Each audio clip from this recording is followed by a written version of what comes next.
Hello friends, छाया ऋतुजा रेसिपीमध्ये मनापासून तुमचे खूप खूप स्वागत आहे.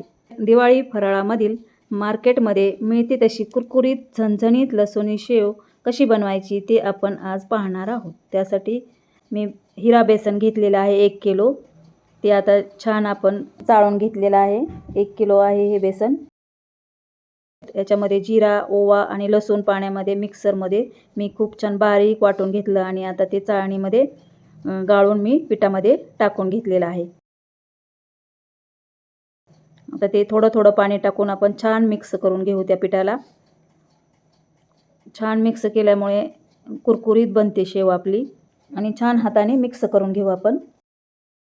मस्त कुरकुरीत शेव बनते लसूण वगैरे टाकल्यामुळं. आणखीन उरलेलं ते वाटण त्याच्यामध्ये टाकून घेऊ. पाणी मिक्स करून त्याच्यामध्ये छान पातळ करून आता पिठामध्ये छान मिक्स करून घेऊ आणि पीठ तिंबवून घेऊ. घट्टसरच तिंबायचं पीठ. असं गोल गोल करत तिंबायचं. थोडंसं तेल टाकलेलं आहे त्याच्यामध्ये मोहनसाठी. असं घट्टच पीठ तिंबायचं, जास्त पातळ नाही तिंबायचं, घट्ट ठेवायचं. त्याच्यात हळद वगैरे काही टाकलेलं नाही.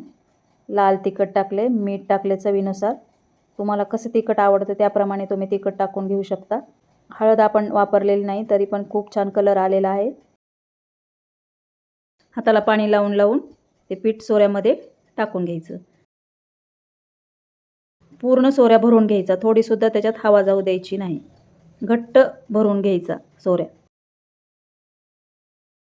त्याला बंद करून गरम तेलामध्ये शेव सोडून घ्यायची. अगदी कडकडीत गरम तेल पाहिजे. अशी छान फुगून वर येते शेव लगेच. त्याला थोडंसं झाऱ्याने हलवून घ्यायचं, गोल गोल फिरवायचं, लगेच पालती करून घ्यायची शेव. थोडं प्रेस करायचं, मग छान तळली जाते.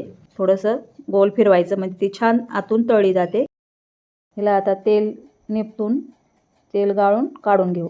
कडक गरम पाहिजे तेल, तर शेव छान कुरकुरीत बनते. तेल पेत नाही ती शेव.